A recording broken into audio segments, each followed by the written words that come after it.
What's up everyone, Doyler here, and it's time for some Tuesday morning news, updates, and spoilers. Before I jump into everything, this is the part of the video where I'd have a cool animation telling you guys only 30% of you are subscribed to my videos. Unfortunately, I'm still learning advanced video editing, so I'll just mention it here. Be sure to hit that subscribe button if you like Idle Heroes or appreciate my content in general. I will be coming out with some Genshin Impact content soon, but again, primarily an Idle Heroes channel. But let's get that subscriber count up, maybe hit 2,500 by the end of the year. Alright, with that out of the way, let's hop right into the in-game event preview. So, first up, we've got our campaign event. The item is going to be Blueberry Macaroons. The 3 hero rewards are going to be Flora, Shia, and Carrie. I'm guessing Shia is going to be the 2,300 hero, and Flora will be 2,700? Although a lot of times, yeah, I'm honestly not sure. Flora being newer, I'd expect her to be the 2,700, but your guess is as good as mine. Carrie will be the 3,100 item hero, and Torch will be the 3,600 campaign item pay-to-win reward. So generally speaking, you shouldn't be spending universal crystals on hero copies during campaign events. Maybe if you get to, 2280 and you need that last copy of Horse to E5, it might be worth spending 20 Universal Crystals, but 99% of the time, you shouldn't be spending Universal Crystals on these hero copies regardless. So with that in mind, I definitely would not be getting any of these 3 heroes. Even for 3,100, Carrie's not worth it. If you do get 2,300 and it is Flora and you do want her on a free-to-play count, might be worth getting, but if she is the 2,300 reward, stay away unless you need her for Sword Flash or something. But at that point, you're spending. Other than that, I don't think Torch is worth 3,600 campaign items. You get about 2,400 on average as a free-to-play player, so that's 1,200 Universal Crystals for just a Torch. It's nice in Aspen Dungeon for some of those Forest Waves, but it's a pretty niche artifact. You're better off saving your Universal Crystals for something like your AMBs, your Crowns, maybe your Demon Bells, your Rui Scepters, things like that. So on my accounts, I'll be staying away from this campaign event entirely. If you do that, your best bet is to get Prophet Orbs, as they are the best exchange rate for your campaign items. Next up, standard Wishing Fountain event. Max out all 400 spins and you get a copy of King Barton. Generally speaking, it's not really worth doing multiple loops of the Wishing Fountain event, so if you can do a loop, get you some Super Wishing Coins and other rewards, a couple relics and a King Barton copy, but nothing too exciting here. Also up, we have the next week of the Glorious Boost in Ormus's Workshop. So, if you remember, you can get a Magic Stone Sword, an Augustus Magic Ball, an Antlers Cane, a Demon Bell, or a Crown for 400 relics each.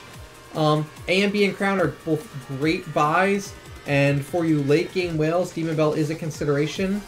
On my main account, I will probably get an A and B, which would be the start of my next Splendid A and B, and I'm honestly considering this Demon Bell, as I currently have 4 Demon Bells, so I'm working towards that 8 Demon Bell energy funnel. And stay tuned, a few people have been asking me about energy funnels and what they are. I'm going to release a video soon showing off A, the math behind them, B, the benefits of them, and C, just how many Demon Bells you need to build them.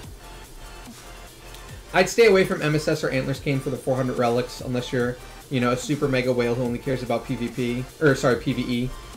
Not really much value in them. And again, Ormus's Workshop, add your artifacts, disassemble them to Ormus Dust, and upgrade or downgrade your relics. Also want to cover in a very soon video the exchange rates. There are some really weird exchange rates with Ormus's Workshop. For a quick, I won't even give a quick example, but note that the exchange rate can be weird on Ormus's Workshop, and there are ways you can try and optimize your spending here. Next up, standard value package for the Wishing Fountain event. Decent value, but nothing particularly amazing. There will also be a crystal package. This is usually $50. It may come with the skin this time. That said, unless it's a Morax skin, we already have an Inosuke skin, so it may just be crystals, gold, spirit, maybe some relics. I'll cover the value briefly in a video when it comes out if you guys want it, or I'll just mention it in my Discord server. Again, link in the description.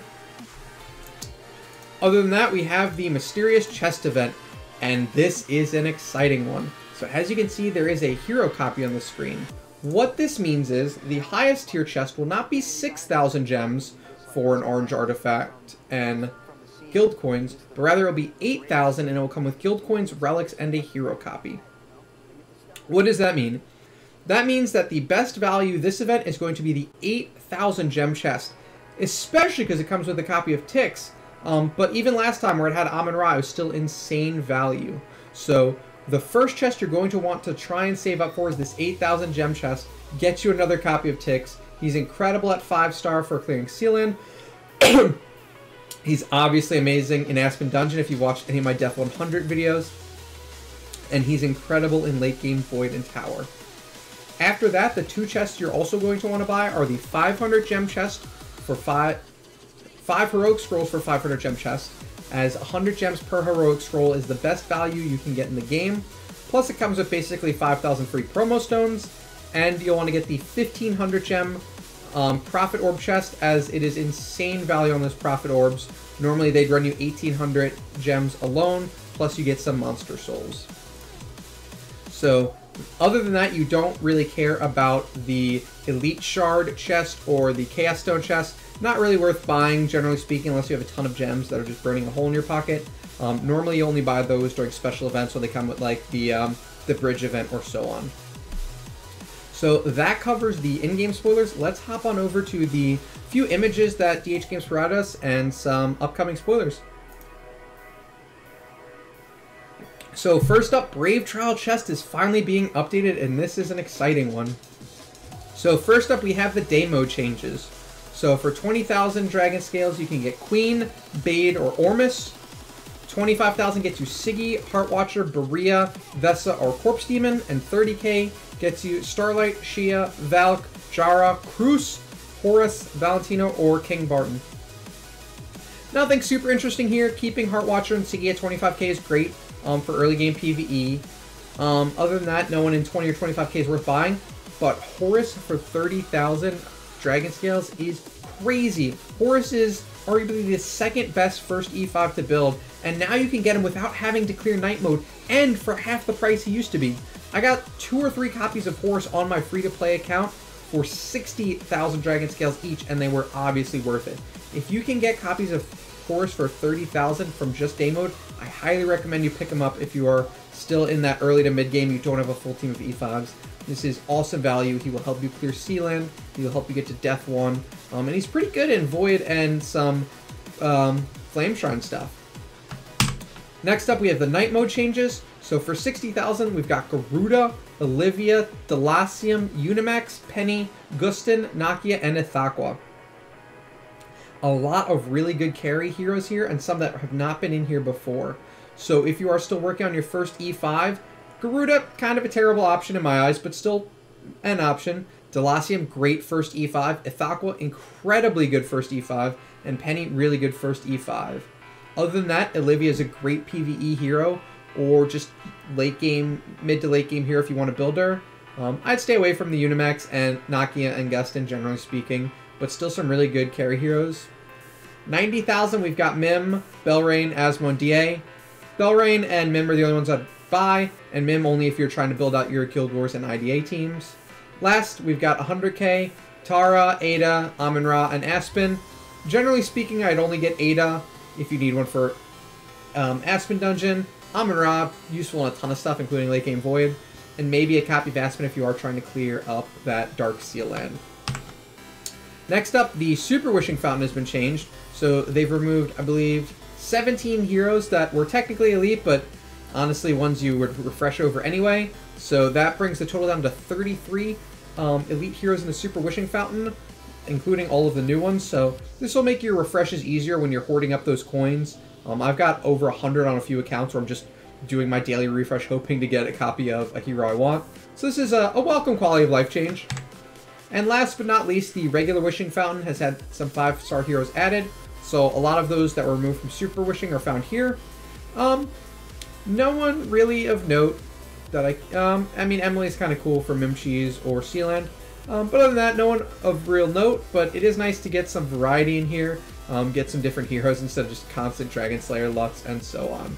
So that's it for the out-of-game spoilers. Unfortunately, another week without a giveaway. So hit me up if you have any accounts you want to give away, or if you have any ideas on other stuff I can give away.